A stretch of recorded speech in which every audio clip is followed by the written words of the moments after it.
Hey, everybody, it's me, John Ward, and I am back with another Reviews After Midnight. And this is on the Indie Film Cafe YouTube channel. And this is the fifth episode, I believe. And I'm sticking with what I've been doing, which is movies I find at Dollar Tree. So they could be big budget, low budget. They could be comedy, action, horror, sci-fi. But I have to stick with the film that I picked. And it took me 3 times to get through this. Technically 4, and I'll tell you the story of why it's 4. But I decided to watch 8 Heads in a Duffel Bag. I saw this at Dollar Tree and I wasn't going to buy it. It's part of that MGM. There we go, MGM films that all came out. I did talk about this on my own Dollar Tree for Dark Park Film Reviews. It was part of that large amount of DVDs that I purchased. And by the way, there is no vulture in the movie, or turkey vulture, whatever that might be. I don't know, kind of even looks like a pigeon. But there is a Joe Pesci. There is a gun. There is 8 heads in a duffel bag. That is true. Get ready for cutthroat comedy. This is not a quote.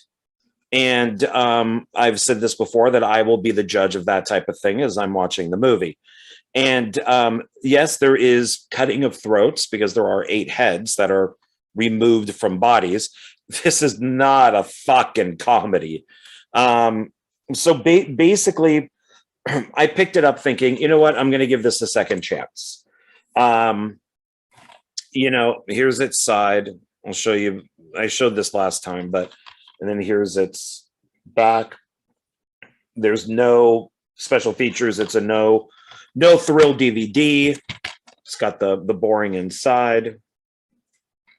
So I bought it thinking, you know what, I'll give it a second chance. And I took it home, and I knew I wanted this to be my review for Reviews After Midnight. And so I put it in and I turned it off in 10 minutes. I waited a couple days and I stuck it in again. And I think I looked and it was 12 minutes. So I lasted 2 extra minutes. I'm just not getting past the plane with him on the plane at the beginning. So I was wondering, like, okay, maybe I need to find a different movie. And I thought, no. I told myself I'm going to stick with this, that whatever film I pick, I'm going to stick with it. My reasoning with giving this a second chance is when this originally came out, which was 1997, I was in Pasadena and I went to see a sneak preview of this. Not one of those ones that, you see the movie and then it comes out a year later and a whole bunch of stuff has changed. This was just one of those of, let's let people see it a week early, word of mouth, and then, people will flock to the theater because everybody will love it. So we went, and except if Joe Pesci is not making a film with Martin Scorsese, they're bad. I mean, he's great in Raging Bull. He's great in Goodfellas. He's great in Casino. And I thought he was really good in The Irishman. 8 Heads in a Duffel Bag fucking sucks. He sucked in The Super. And I don't care what people say. My Cousin Vinny is a shitty movie. Fred Gwynn is the only good thing in it. Well, it does have Ralph Macchio, and I'm a big Karate Kid fan, so I'll give it that. And Marissa Tomei is cute, and I guess that he does the job that he's supposed to do. but it's not a good movie. Um, so I don't really think that he's actually made a good film outside of the Scorsese films. And so my friends and I were in Pasadena. We go to see this. We like him because of Goodfellas and all that type of stuff. And we get up and leave when he's so annoying and so obnoxious. And there's so far, we just have not seen one likable character in this movie. And this is only the first few minutes. We get up to leave. When he's taking the guys, first of all, these presents that are just wrapped. I don't know who brings presents that are wrapped onto a plane, and that he takes up the entire overhead where other people's luggage could go. And he just has these two gifts for his girlfriend's parents. And they're just wrapped. Why aren't they in a bag? Why aren't they in a, like in a box, like a shipping box or something? Why does he just have them wrapped? Which is kind of stupid to me. I don't know. I mean, I've never taken a gift on a plane. I've taken luggage, and I just always put it in the overhead because it's that size. I don't know if people out there have families. I guess maybe they do. I've never seen it. I've never seen it on a plane that I've been on. I thought it was pretty stupid. So when Pesci actually does say, hey, can you take these and put them underneath? I need to put my bag up there. As obnoxious and fucking annoying as Joe Pesci is, or the character is, whose name is Tommy, out of all names. I'm guessing that's a joke to Goodfellas, but or it's just pure coincidence. But when he takes the packages out and says, hey, put these under so I could put mine under, or so I could put the duffel bag, on top, he's right, but it's still all annoying. So my friends and I, we just got up and left. We just said, we're done. And rarely did we ever walk out of screenings. We did walk out of 9 Months, that Hugh Grant film. And we just found it just too annoying. And we just left. We said, this is just a waste of our time. We could go get something to eat. And so, yeah, it's rare when we would have walked out of a movie. And this one we did. So this is a lie. Extremely funny from the San Francisco Chronicle. No, it's not. It is not. I'm sorry. If you think this film is funny, you're wrong. You are wrong. And this is one of those few times that I'm going to say that. It's rated R for language. When we see it's 8 heads, but I think we see really like 10 severed heads, which look great. Greg Cannon did the effects on this, and those heads look great. I'll give it that. And it's 1 hour and 35 minutes, and it felt like 3 hours. It's just not funny. I'm guessing this is a publicity shot. That's not in the movie with George Hamilton. He does get arrested at the end, but he's carried away by Mexican authorities because they're in Mexico. And this is there. I'm blanking on his name, but that's David Spade. It's written and directed by Tom Shahalman, and he should never make another movie again.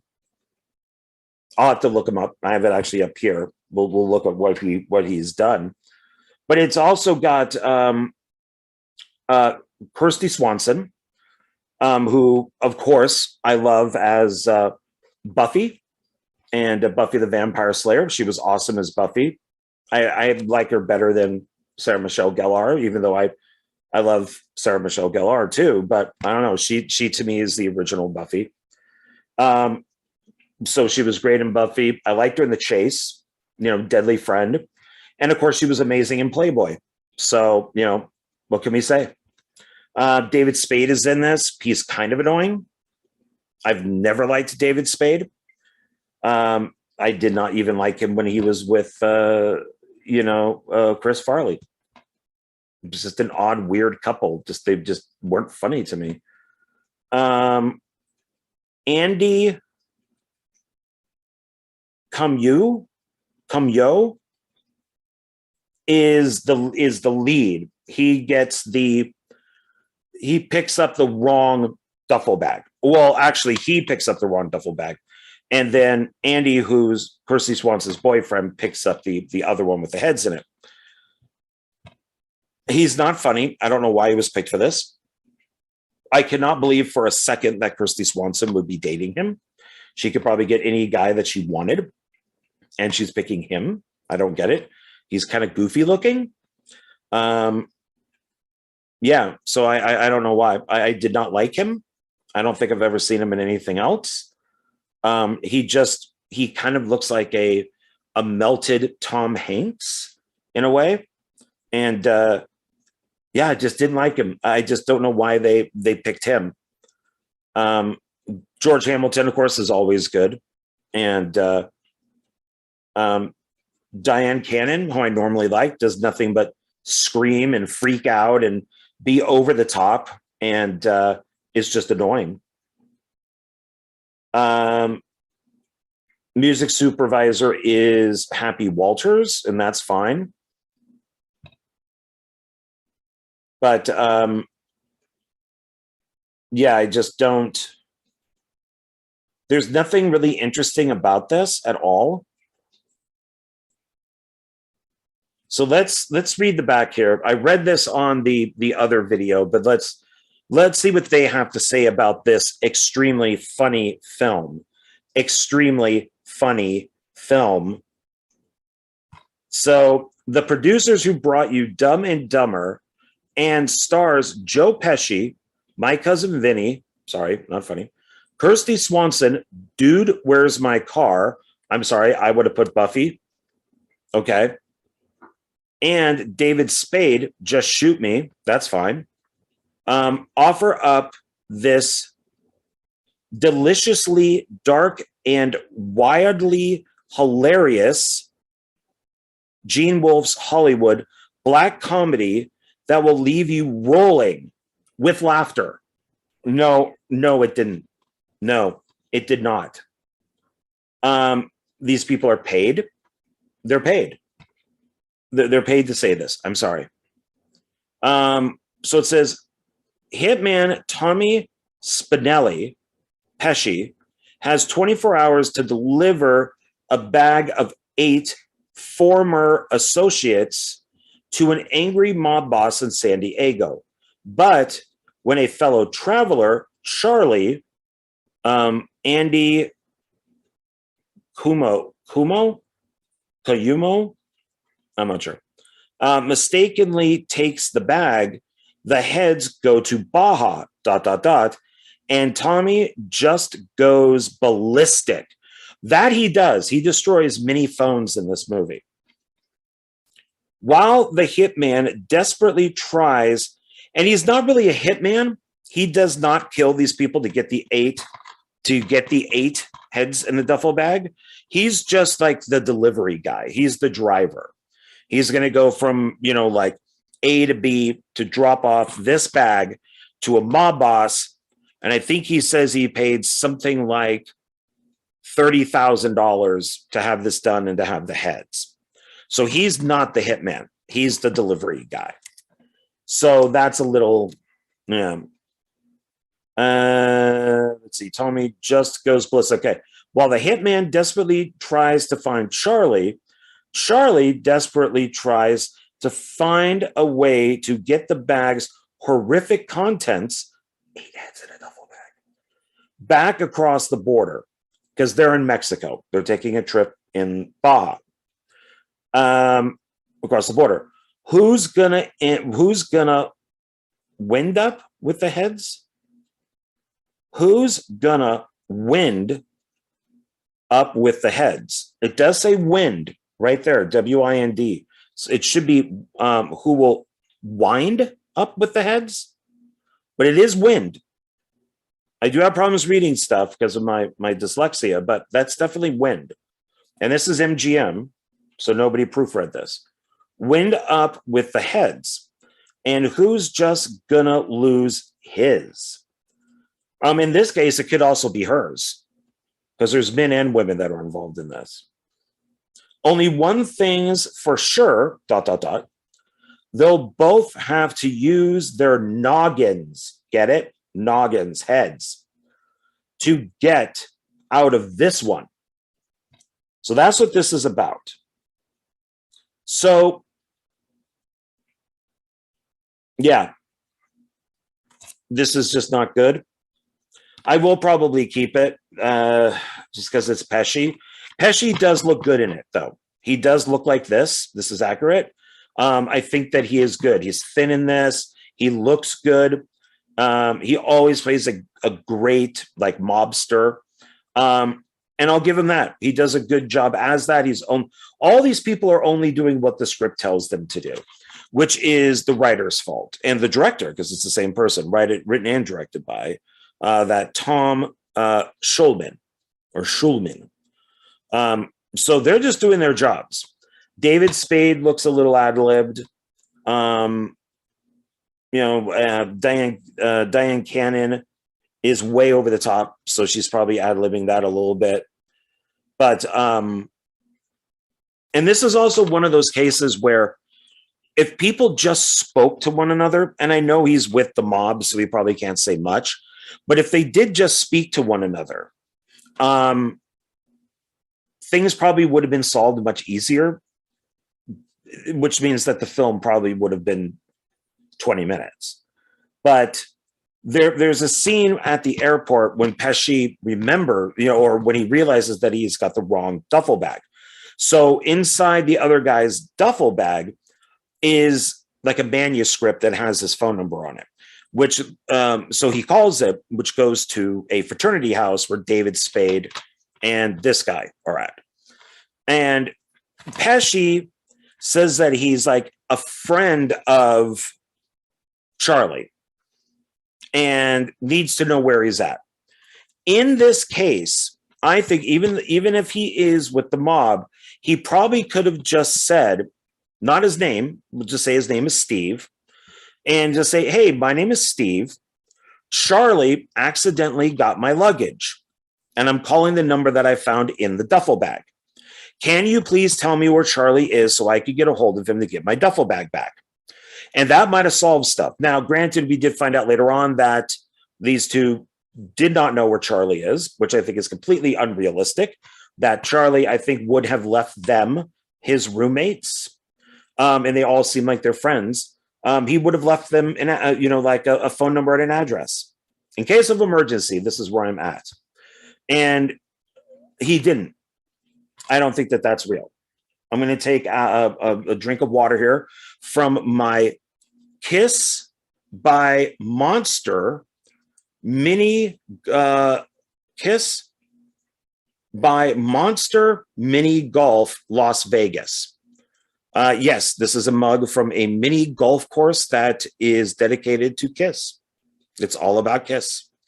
And I picked up a coffee mug while I was there. So it had its own location. And then I think it moved into one of the hotels. So it's there. I don't know if it's still there anymore. I got this a few years ago, but yeah, so this is the Kiss Monster Mini Golf mug. Who knew that they had their own mini golf? All right. So much stuff in this is, I don't know. And everybody is annoying. Everybody is annoying. Everybody is annoying. Everybody. So I decided to look online and here are some questions. Kind of see it there. So I looked around at like review questions, like, what if you took a quiz and you had to review this movie, what would that quiz look like? So I added some, took away some, and we'll probably still play with it in the future. So I thought I would give myself it's 11 questions to answer about the movie. And let's see.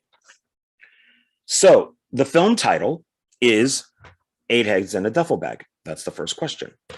It says you could also include a star rating here. All right. I'm going to give this heads. 10 heads being the best, 1 head being the worst. I give this half a head. There were 2 scenes that I actually kind of laughed at. And so I'm giving it half instead of 0. Yeah. Half a head. Half a head. I'll have to see how I feel by the time this review is done. Maybe it will get 1 full head. But right now it gets half a head. It says, what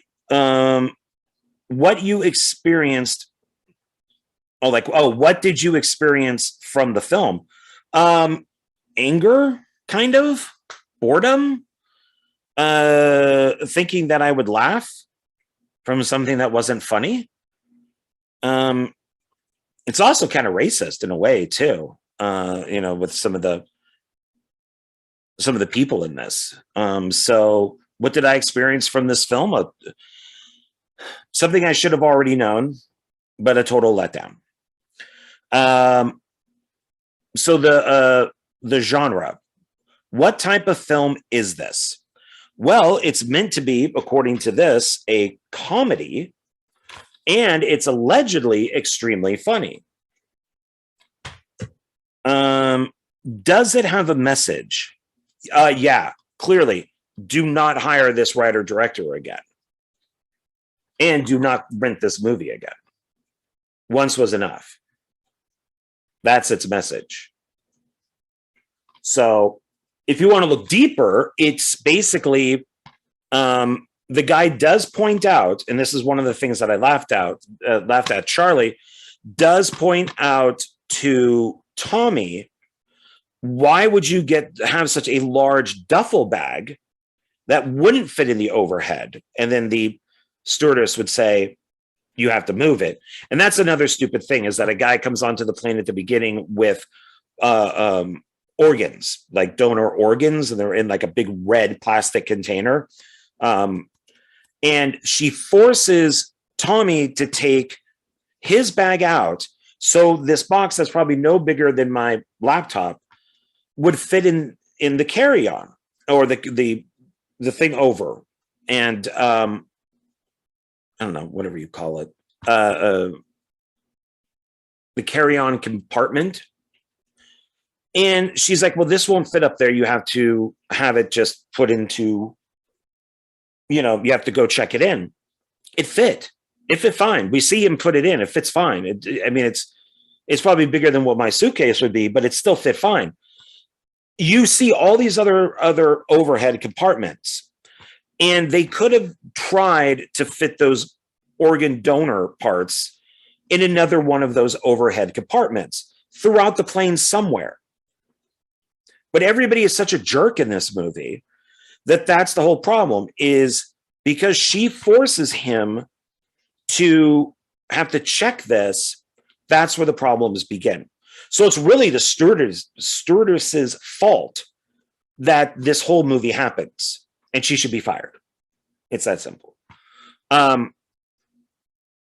And they should, and I don't think that somebody can just, once again, I've never seen this. I've never dealt with it. I don't know, but I don't think that you could just bring donor organs in one of these red boxes just as carry-on.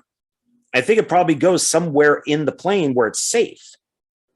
Someplace that keeps it cool, someplace where it doesn't move around a lot, because these are like vital organs, So I don't think that these would just get shoved in an overhead, especially if there's other luggage up there. It doesn't make a lot of sense to me. So, okay, so what else does this say here? But I didn't finish with this. So the Charlie tells him, why would you bring something this big? There's a gift shop right next door where you could have bought smaller luggage.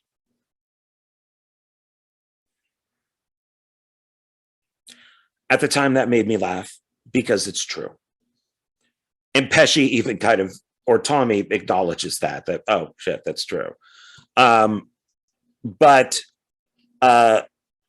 so that's the message, I guess, is if you're going to be traveling around with 8 heads or 10 arms or 5 legs, whatever it might be, get a smaller duffel bag, or maybe get 2 separate duffel bags or suitcases or something to put them in.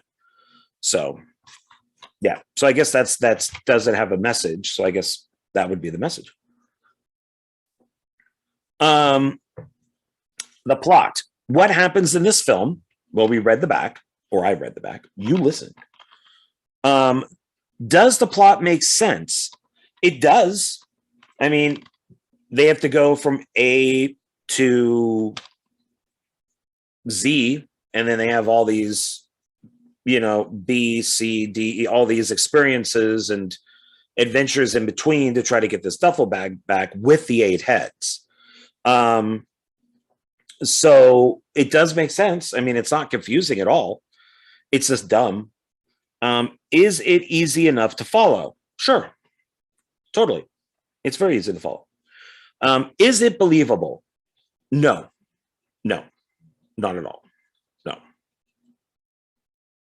I do not think that this is believable at all. I know it's a comedy and it's kind of comic booky or whatever, but maybe with a better director, this could have been better. It could have been more believable. But I do like how he, at the beginning, and he does it again at the end, how he gets the bag through the security in the airport. So it seems like, the writer, director thought that out. So I like that. So but it's not necessarily believable, because there's still people around who could say, hey, he's kicking that bag through, don't let him kick that bag through. Everybody's just kind of quiet. The next one is characters. Who are the main characters and what are they like? Well, the main character would be Joe Pesci. And he's like I said, he's like a delivery guy, and he's annoying as hell. And then we have Charlie, who's also annoying. Kirsty Swanson, I thought, was fine. She had her one freak out when she realized what was in the duffel bag. And I guess that's understandable. So, and then she helps Charlie to get rid of the heads or whatever it is before anybody can find out. Then we got the parents. That's George Hamilton and Diane Cannon. So we got them as the parents. Diane Cannon thinks that Charlie is a psychopath because she does find one of the heads. George Hamilton does not believe her because she is an alcoholic, and he believes with the medication that she's on, so she doesn't drink. Which I didn't think that there was such a thing, but in this there is. He thinks that she's kind of nuts or drinking again or on drugs or whatever, and that's why she's seeing a head. But he can't find the head. There's a couple of people that it was a little confusing. I thought that they were going to a house at the beginning, the parents and Charlie and Kirsty Swanson. I thought they were all going to like a house. It ended up being kind of like a resort in Mexico where a bunch of people are staying at. And some of the people that work there were okay. They were kind of funny. They were all right. A little annoying in some places, but we definitely come off more as the ugly Americans. So, but they were fun. Who are the actors playing these parts, and are they good in the parts? Oh, so we've kind of already gone over all that. So there we go. I kind of jumped the gun a little bit. So yeah, so we kind of went over a lot of this stuff. So all right, so let's check the next one. Did you enjoy the film? Why or why not? No. I started off this whole review with saying why I didn't like it. What were its good and bad points? It had maybe 2 funny scenes in it. One of them I mentioned. There was a line from David Spade that I laughed at. It's kind of morbid because they have to go cut heads off of cadavers at a medical school, which is these 2 guys have to team, they go with Pesci to try to find these heads because Charlie lost one of the heads. He keeps losing the heads. See, this could have been a great dark comedy. It says dark comedy, but it's not a dark comedy. It really isn't. Weekend at Bernie's is a dark comedy. It's like a dumb dark comedy, which I found to be funny. Weekend at Bernie's 2, not so much. But the first one could be funny. I'm assuming this didn't make a ton of money at the box office, or maybe critically did not do well, because we were not getting 10 heads in a duffel bag. So yeah, I guess it didn't do that well, So what is the camera work like? If there are special effects, what are they like? Are there beautiful scenes? Are there moments when the camera is used in an interesting way? Okay. The camera work is bland. I thought that it felt like it was kind of shot like a TV movie. The special effects are great. Great Cannon. He did all the heads. That stuff looked awesome. Are there beautiful scenes? No, the film's kind of drab looking. There's nothing really nice in it, even though they're in Mexico in like a really nice, area. I would say no, not really. It looks very boring. It's shot boring and it looks boring. Are there any moments that the camera was used in an interesting way? No, not really. No, I didn't really see any. I don't think so. Nothing stands out. So it's more standard TV comedy type stuff. So no, I'm going to say no. Did you enjoy the film? Why not? What were its good and bad points? Kind of already went over that. So I kind of jumped the gun on some of these, didn't I? What scene did you in particular enjoy or remember?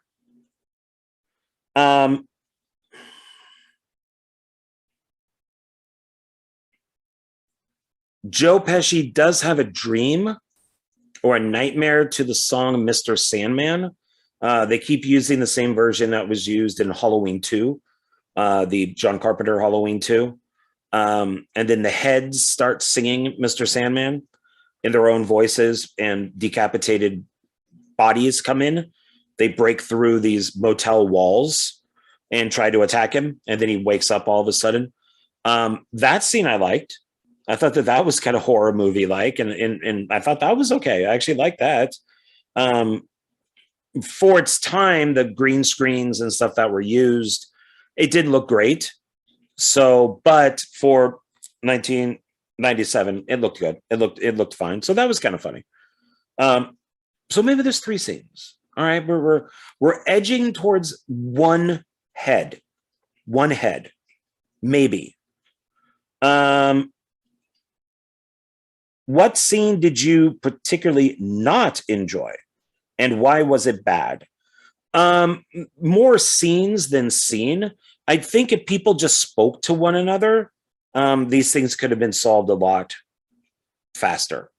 I mean, I don't know. If I was in this situation, maybe I'd act the same way. But yeah, I don't know. But it's saying not enjoy. So there's a scene with Charlie when he first discovers the heads, and the head guy that works at this like hotel that they're staying at keeps coming in and out of the room because Charlie keeps screaming, and he keeps giving different reasons for the screaming. Also, George Hamilton is in there before talking on the phone to his mother. And they keep giving, Charlie keeps giving these reasons to why he's screaming and hopping all over the place. That I didn't like. That I thought was, I don't know, just more annoying. I just don't like, I mean, unless it's Friday the 13th or something, I don't really think people need to be screaming all the time or yelling all the time. So yeah, so that type of thing really annoyed me because it just seemed dumb. Would you recommend this film to what sort of people and why? I would not recommend this film. I would recommend this film to somebody who doesn't know how a comedy is meant to work. maybe somebody who has never seen a comedy. No, that'd be cruel. So if you haven't seen a copy, like a comedy, I would say watch Blazing Saddles or Young Frankenstein, Airplane, Bachelor Party, American Pie, Clerks, anything like that. I would say, go watch that type of stuff. Don't watch this. So, yeah. And then the last question is, are there any other films you can compare this to? Excuse me. Wow. I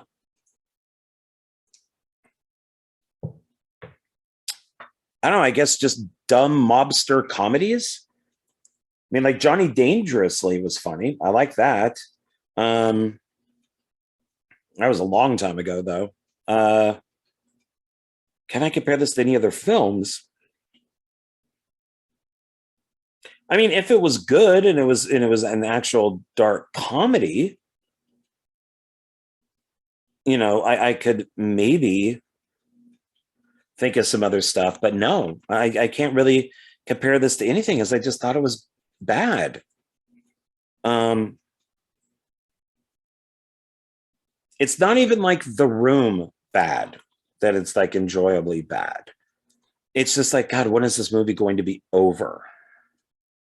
So yeah, I can't recommend. Yeah, I can't compare it to another film. So, but I did want to see. Let's take a look here. So, 8 Heads in a Duffel Bag. This is on. This is Wikipedia. So it is listed here as a 1997 black comedy. Ugh. So let's see, what else has the director done? Let me see if I should be.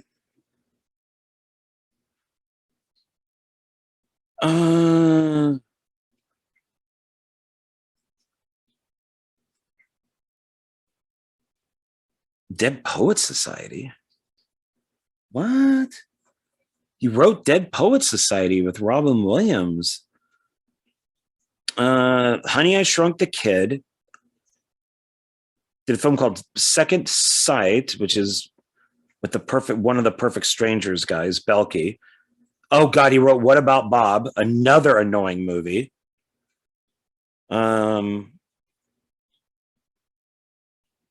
Early career was not a director. He was mostly a writer.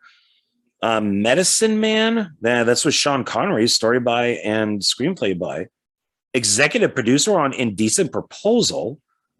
So it looks like his first directing job and writing job was 8 Heads in a Duffel Bag. Holy Man, which is Eddie Murphy. Me, Myself, and Irene, it was an executive producer on. Welcome to Mooseport, screenplay and producer. Did a couple other things. So he really hasn't done a lot, but he's been working since 1976, and which was Joy Ride and Auto Theft. And then 2019, My Dad, Stephanie, consulting producer. 2019. Huh. In 2009, he was elected vice president of the Writers Guild of America West. Oh, no. Oh, no. I guess it doesn't take talent. Maybe it's just how much you do. Let's see. Wow. Okay. So the budget for 8 Heads in a Duffel Bag was $3 million. Its box office was $4 million. This bombed. Oh, wow, did it bomb? It bombed. No wonder we never got 10 heads in a duffel bag.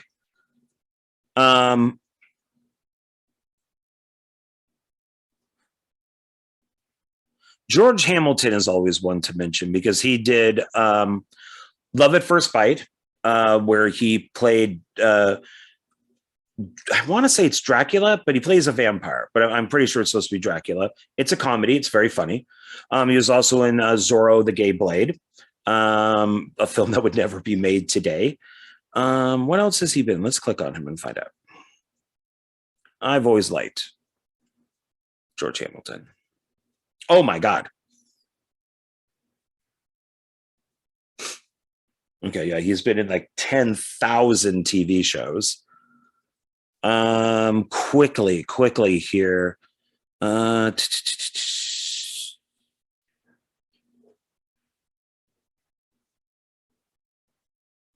Wow, there's a lot. So the TV movie of Evel Knievel, 1971, I remember that.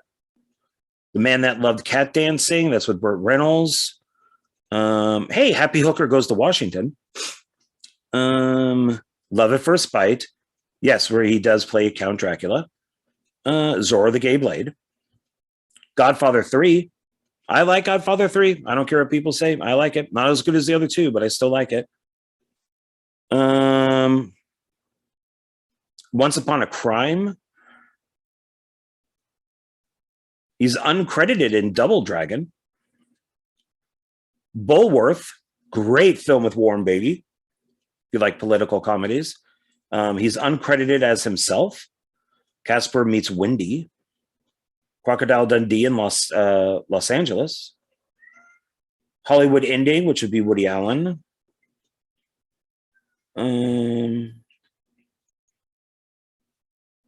The Awful Rumor Has It.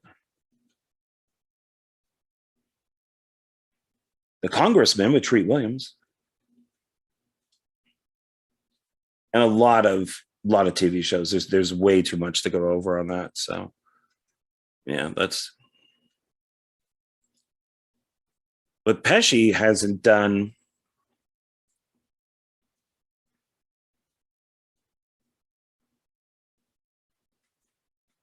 We have very little on television. Tales from the Crypt, Saturday Night Live, Half Nelson. Nominated for a bunch of awards. Won a couple. Oh, that's right. He won for Best Supporting Actor for Goodfellas. He also won Best Film Newcomer for Raging Bull.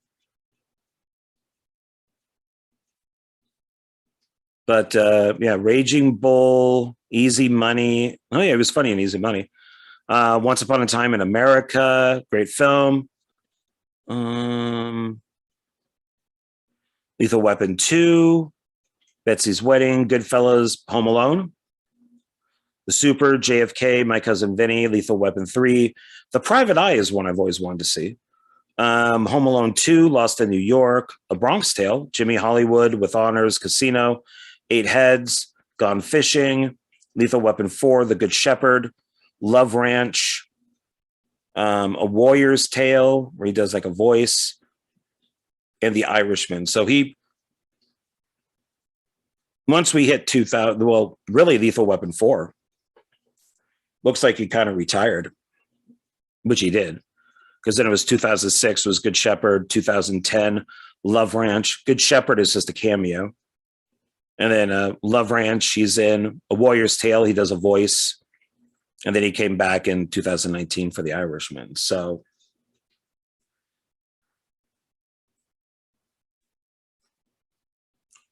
yeah, that's pretty much. The director of Eight Heads in a Duffel Bag in April 1993 would write an original idea for Caravan Pictures that would serve as his first time directorial debut. The film was a box office disappointment, earning $4 million worldwide against a $3 million production. I would say $3 million budget.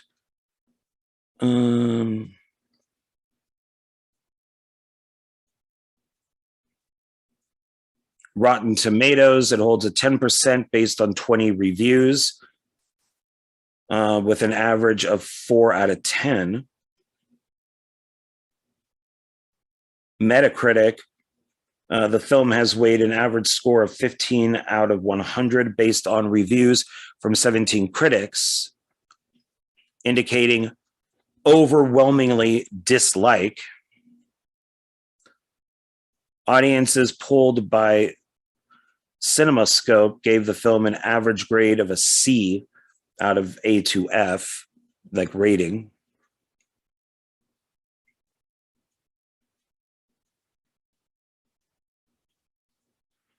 According to Variety, there's a gem of a very funny idea in 8 Heads in a Duffel Bag that extends well beyond its offbeat title, but Pick's amusing premise is undone by lackluster direction. Oh yeah, that is very true. A script to go the limit of its bizarre central idea, and some botched casting.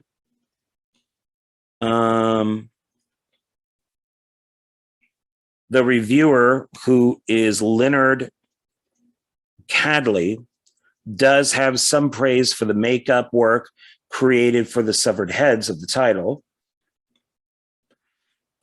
Here's one. Rita Kimpley of the Washington Post called it sheer terror, the very definition of unfunniness itself.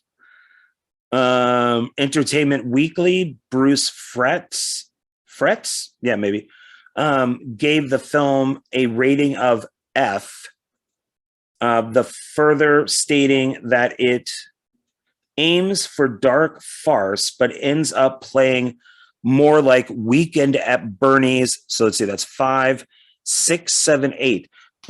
Weekend at Bernie's 8. But Roger Ebert of the Chicago Sun-Times gave the film 2 out of 4 stars and praised Pesci's performance, saying he's funny every moment on screen. Ebert says the film takes lots of chances, and if they'd all worked, it might have been a great comedy. Wow, I will disagree with that one, but I've always had a love-hate relationship with Siskel and Ebert. So, all right. Well, I think that's pretty much going to wrap everything up. 8 Heads in a Duffel Bag is a dud. I do not recommend it. Yeah, I'll say one head out of 10, just because it did have a couple funny moments in it. And I don't mind the idea. I think the idea is fine. They just didn't take it far enough. So one, I should really be doing 8 heads, 1 being horrible, 8 being great, since the number's right there. But my rating still stands. So I give it 1 head out of 8. There we go. I don't know why I didn't see that earlier. So yeah, that's about it for this. Hopefully for the next video, I'll pick something that I like. So thought I'd try to give it a second shot. And it's been a lot of movies lately where if I watched it 20 years ago, I like it now. I don't know. And then sometimes when I watch a movie for the first time, recently, I don't like it. Then if I give it a second chance, I do like it. So the new Matrix, Matrix Resurrection, or Resurrections. I forget if there's an S at the end or not. I did not like it when I first saw it. I watched it the second time because I'm like, John, it's the Matrix. Come on, you got to like it. And I really liked it. It was one of my favorite Matrix films. So I don't know. But yeah, that's it. So, all right, everybody. Before I start rambling and all that stuff, thank you for watching. I do appreciate it. And, thank you, Jonathan and Paul, for letting me do this once a month. And I will see you next month for number 6. And hopefully it'll be something that I actually enjoyed. So, all right, take it easy, enjoy, and I will see you on the next one. Bye.